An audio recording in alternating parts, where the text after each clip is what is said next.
about it. We will continue with the die-in of Scotstown footballers, the great Tommy Moyna, who told me how the club was formed in 1933, when a team from the Scotstown village catchment area joined with their stronger neighbours Kelton and affiliated to county board activities. There was that and much more. Sean Hegarty mentioned the winning of the World Cup, Tommy, in 1944. Now, where did that team, let's say, do their practice, and would you have had any contact with them because you were very young? Yeah, well, it was the only team that was in the parish. Yeah. There was only one team in the one grade, and it was played in Sheskin. Mackie and I used to go down on our bicycles when they'd be practicing. We had aspirations that time, hopefully, of getting an odd game with them. Right. Although we were only 14. But we didn't know it at the time. Our mother and father, our parents, had an idea about something like that in our mind. And there was a Joe Meehan who lived in Killycarn and a Master Eamon Murray in charge. So they went to them to make sure that we didn't get playing. Right. They thought we were too young. Oh, of course you were too. At 14, sure, it wouldn't have been sensible letting you play. I know you were big and strong at 14, but at the same time, it would have been irresponsible, you know? Yeah, we were big for our age, all right, and we did look older looking. Did you kick football or did you practice anywhere else around that time too? Yeah, well, we'd done with the rest of them in the village. We'd play on the green and play on the street in front of our place until we'd break a window, and then we had to skip it. And maybe we'd have to leave altogether and go down to Ellen Brady's field down at the back of Brennan's. Ellen Brady? That's what Brennan's is that? Tommy Brennan's at Drumjesco. Oh, Drumjesco. Yeah. Now, Cal McNally's living there at the minute, isn't that right? That's right. Now, you were saying that you'd have gone down to Sheskin and that practicing, you know. That's right. Was there any minor football around the village? No, so there was no football. There wasn't even a school team. There was nothing. Right. There wasn't even a league among ourselves or nothing. There was no football. As a matter of fact, there wasn't many footballs because the war was on, and to get a ball. So I often saw a game in Sheskin, and the ball would go into the hedge, especially the hedge, the ditch next to the road. Yeah. And they could get a thorn and get punctured. Yeah. That'd more or less end the match. Well, or you have to wait and get it fixed. Right, that's right. It didn't right. happen often, but it has happened. Was there some problem? You mentioned the war there. Was there a problem with minor football during the war, or that was there? Well, there was no minor football during the war. No. Right. Oh, there was nothing. Just senior football. That was all. Right. Okay. Not even junior. Because Shawnee Hegarty mentioned you coming in as a county minor or something around. Yeah. Well, see, the 1945, the war ended, and with the war ending, the county minor started. Right. But there was no club structure in the county. Like there was no juvenile, there was no underage teams of any kind. But you see, what I'm getting at is, like, how come or who knew to pick you for the county minors? Oh yeah. Well, see, in 45, although we had aspirations in 44 looking for an odd game with the World Cup team. We were playing with it. By the way, the team had changed. In 45, it was called Scotstown. Right. After winning the World Cup. And that team affiliated as senior. Right. So, when you say the team had changed, what you mean is from Knockatown in 44, is that 44, right? Yeah. But a lot of the personnel would have been the same, wouldn't it? Oh, yes, 75% of it would be the same, yeah. So in 1947... No, in 45, Mikey and myself were holding down regular places on the 45 team. Right. And when they were going to select the team, I didn't know it at the time, but Pat McGrain, who was a selector on the minor team, told me that he watched us one day playing a game against Killeven. Right. And when he said when he was picking a team for the minor county, that he had two men anyway he could put on, and they asked him who, and he said, two of my lads called two Moynas from Scotstown. A lot of them never even heard of the name. Right. So I got my place on that 45 minor team. And you said two Moynas there. Now, you said you got your place. How about Mackie then? Well, no, see, Mackie as young, had a very serious operation. He had an abscess on his back. Yeah. And to get at it, in his lung actually, the surgeon at him removed 2 ribs to get at it. And he wasn't well. So we were in the seminary together. Yeah. So he left and went to St Mary's Dundalk. Right. And the college rule was at the time that if you were good enough to be picked as a minor for Louth, they would allow you, but they wouldn't allow you to travel. Right. So his only option was then to play with Louth. All right. Again, talking to Shawnee Hegarty, Shawnee said that 45 minor team was the last team to win an Ulster championship. Right. I can remember the match as well as anything.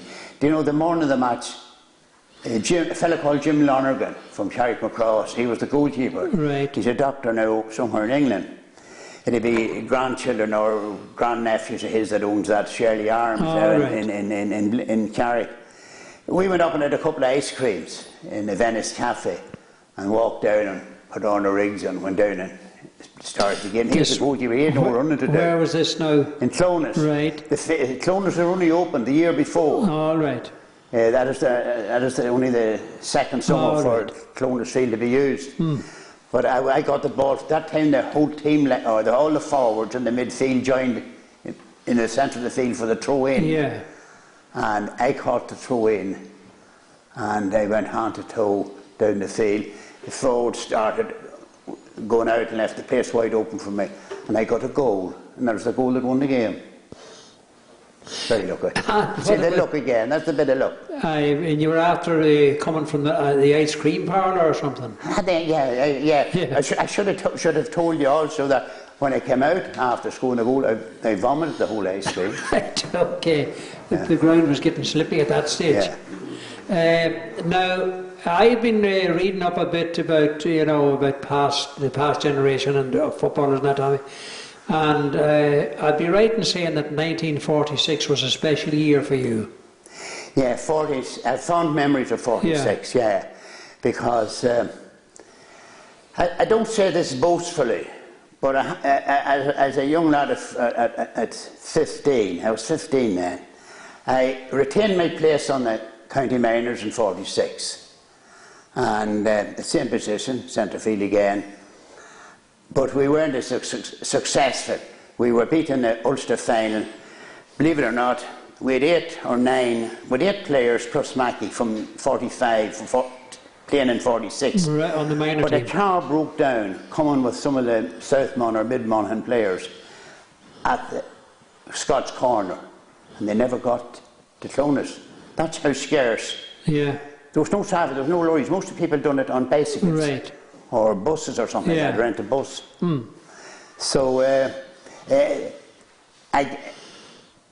you were still a minor then? Yeah, then later on, about 3 months after that, we're out of the minor thing. The junior football, believe it or not, had been reinvented again. And I got my place in the business and I never played it. As full back on the junior team. Right. In the junior championship, played in Cotil. And believe it or not, I was full back. I never had played full back before. Paddy Turley of the Standard office in Monaghan was the goalkeeper. That's the soccer man. That's funny you should say that. Yeah, because he was more, you'd associate Paddy more with soccer than Gaelic. Yeah. But seemingly the Harps transferred him in 46 and he threw his allegiance in behind the Harps. So that was fine. Well then, after the All-Ireland series was over, the National League, there was no Ligon Cup at that stage, the National League started and I got selected as right half forward on the senior county team. Right. And my first game was against Meath in Ballybay. Now Ballybay were just after opening their field. It might have been the first game, but it wasn't the official opening, but it might have been the first game on the field. And I remember the game well. I thought I was playing quite well. And at half time, I was told I was being changed. And as I stood there with my mouth open, I thought I was playing a reasonably good game. Right. And they said, yeah, coming back to mark, you've been brought back to left half back to mark a fella called Frankie Byrne. This was Meath. Meath, oh, That's he was right. a small fella, so he was very fast. Yeah. A fella who I met afterwards, he played with Clonagale in Dublin. He was a along with great the free same taker, club. that man, you know. He was a great free taker. He was, yeah. He was the main free taker in the And Meath he team. won an All-Ireland with Meath in 1949. He did, that's right. That's right, yeah, that's right. So that's 1946 now, Tommy. That was 46. Yeah. So